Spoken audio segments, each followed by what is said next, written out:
2024 exam के बारे में कुछ इंपॉर्टेंट बातें हैं जो यहाँ पे ध्यान रखनी है।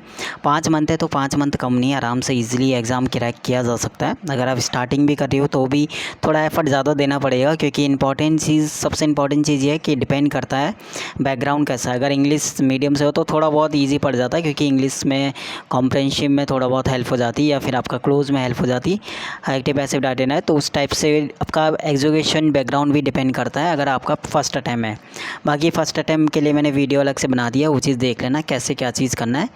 सेकंड चीज़, 5 मंथ है तो बाकी लोग जिनका सिलेबस कंप्लीट हो गया है उनके लिए इंपॉर्टेंट चीज़ ये है कि 5 ऐसी इंपॉर्टेंट चीज़ें हैं जो आपको ध्यान रखनी है एग्ज़ाम इसकी प्रिपरेशन करते हुए। अगर अभी स्कोर 100 आ रहा है तो 140 प्लस ईजिली जा सकता है, जिसका 120 130 पे अटक गया तो 150 प्लस ईजिली हो जा सकता है। 5 मंथ कम नहीं होते।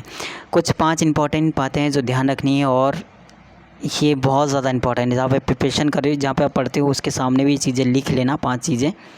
पहला, ज़्यादा टाइम नहीं लूँगा क्योंकि शॉर्ट वीडियो है, ज़्यादा टाइम मैं लूँगा, बट ये मेरा टारगेट ये है कि किसी तरह इन 5 महीनों में एक पॉजिटिव इन्वायरमेंट बनाए रखना, ताकि डीमोटिवेट ना हो कोई। पहला चीज़, आपका जो गोल है, या फिर यहाँ पे आप लिख सकते हो अपना ड्रीम पोस्ट सामने लिख लेना। बहुत ज़्यादा इंपॉर्टेंट रहता है ये चीज़, मोटिवेट करता है पढ़ने के लिए। ड्रीम पोस्ट में आपका, जैसे आपका किसी का ग्रेड सी होगा कि ग्रेड सी टारगेट होगा, किसी का MBA टारगेट होता है, किसी का इनकम टैक्स टारगेट होता है। तो इस टाइप से जो भी आपका, ये चीज़ कॉमेंट सेक्शन में बता देना अगर आपको लगता है जिस हिसाब से प्रिपरेशन कर रहे हो कि ये चीज़ आप मिल ही जाएगा, ये वाला ड्रीम पोस्ट मिल ही जाएगा। कमेंट सेक्शन में लिख लेना, बता देना।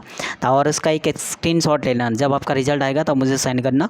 तो वहाँ पे उस पर मैं अलग से एक वीडियो बना दूंगा और बता दूंगा कि ये चीज़ होता है कि एक सेल्फ़ कॉन्फिडेंस भी मायने रखता है। सेकंड चीज़, आपको कंसिस्टेंट होना बहुत ज़रूरी है, ठीक है। तो ये 5 बातें जो इंपॉर्टेंट है सामने इंपॉर्टेंट है। फर्स्ट, आपका ड्रीम पोस्ट सामने होना चाहिए। सेकंड, आपका कंसिस्टेंट का मतलब होता है कि ज़रूर हर दिन प्रिपरेशन तो होना चाहिए, हर दिन जो है वो स्टडी होनी चाहिए।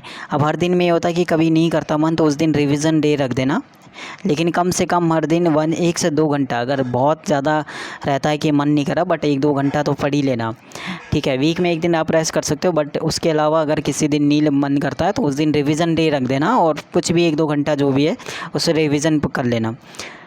थर्ड, जो इम्पोर्टेंट चीज़ यहाँ पे ध्यान रखनी है वो ये है कि आपका प्रॉपर एक टाइम टेबल होना चाहिए, प्रॉपर टाइम टेबल, ठीक है। प्रॉपर एक टाइम टेबल, या फिर आपका खुद का एक स्ट्रैटेजी होनी चाहिए, खुद का टाइम। सेल्फ आप बनाओगे तो बहुत अच्छा रहता है, क्योंकि सेल्फ में अलग अलग, सबके अलग अलग डाउट होते हैं।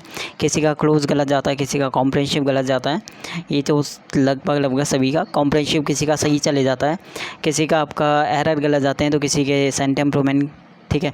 तो इस टाइप से सबके अलग अलग जो है डाउट रहते हैं। तो अपना जो टाइम टेबल है वो सेल्फ बनाओगे तो अच्छा रहेगा। थर्ड, आपका प्रॉपर टाइम टेबल होने से उसके हिसाब से जो है चीज़ें आपको चलाने की, वो आप वीकली बना सकते हो, 1 मंथ 2 मंथ इस टाइप से बनाना। फोर्थ, आपका मॉक टेस्ट देना बहुत ज़रूरी है। अगर आप मॉक टेस्ट नहीं दे रहे हो तो सबसे बड़ी मिस्टेक यही है कि मॉक टेस्ट देना बहुत ज़रूरी है। मॉक टेस्ट आप कम से कम 1 या 2 ही दे दो, 25 क्वेश्चंस वाले ही दो, लेकिन डेली मॉक टेस्ट देना ज़रूरी है, क्योंकि एक फ़्लो बनाए रखेगा वहाँ पे। एग्ज़ाम का जो माहौल है वो एक ठीक चीज़ बनाए रखता है। मॉक टेस्ट में यही होता है। मॉक टेस्ट जब आप लगाओगे तो एक अलग से नोटबुक बना लेना, जहाँ पे मिस्टेक को नोट डाउन करना और उस पर उनको रिवीजन करते रहना, ताकि दूसरे मॉक टेस्ट में अगर वो मिस्टेक आता है तो दोबारा ना हो वो चीज़, ठीक है। तो आपको पहला मैंने बोला था कि एक जो आपका ड्रीम पोस्ट हो वो, दूसरा कंसिस्टेंट, तीसरा प्रॉपर टाइम टेबल, और फोर्थ आपका मॉक टेस्ट लगाना, और फिफ्थ आपका जो इंपॉर्टेंट चीज़ रखता है वो हेल्थ। तो हेल्थ पे भी थोड़ा फोकस कर लेना, ध्यान रख लेना, क्योंकि वो बहुत ज़्यादा ज़रूरी है। अब यहाँ पे चीज़ें क्या होता है ये तो मैंने ऑलरेडी, ठीक है। फिफ्थ में हेल्थ हो गया, और सेकंड आपका पॉजिटिव एटीट्यूड, ये बहुत ज़्यादा ज़रूरी है। पॉजिटिव एटीट्यूड, या आप लिख सकते हो पॉजिटिव एनवायरनमेंट, ठीक है। इस टाइम पे इन 3 से 4 महीने में कम से कम ये बहुत ज़्यादा इंपॉर्टेंट है। तो पॉजिटिव एनवायरनमेंट होना बहुत ज़रूरी है। तो 5 चीज़ें हैं जो आपको ध्यान रखना है, और मेरे हिसाब से चीज़ें आपके सामने भी आपके होनी चाहिए। पहला आपका जो ड्रीम पोस्ट होता है, सेकंड आपकी कंसिस्टेंस होना, थर्ड आपका प्रॉपर टाइम टेबल, फोर्थ आपका मॉक टेस्ट जो डेली लगाना, और फिफ्थ आपका जो है एक तो आपका हेल्थ हो गया, और सेकंड चीज़ फिफ्थ में मैंने क्या बताया था, पॉजिटिव माइंडसेट, ठीक है। बाकी जो डाउट होगा कमेंट सेक्शन में पूछ लेना। और वैकेंसीज़ बहुत अच्छे आने के चांसेस हैं, तो अपॉर्चुनिटी को मिस मत करना। जिसके 110 भी आ रहे हैं तो उसके भी चांसेस हैं सिलेक्शन के, जिसके 120 आ रहे हैं उसके भी चांसेस हैं, 130 आ रहा। बाकी जो डाउट होगा, जैसे एक डाउट स्किल टेस्ट को लेकर है तो मैं नेक्स्ट वीडियो में डिस्कस कर लूँगा। और एक आपका जीके के जो मैंने 40 टॉपिक्स दिया था उसको लेकर भी कुछ डाउट कर रहे हैं तो वो भी मैं वहाँ पे बता दूंगा कि 40 टॉपिक कैसे क्या चीज़ करना है, ठीक है। तो 2 वीडियोस और मैं यहाँ पे डाल दूंगा जल्दी। बाकी जो डाउट होगा वो बता देना।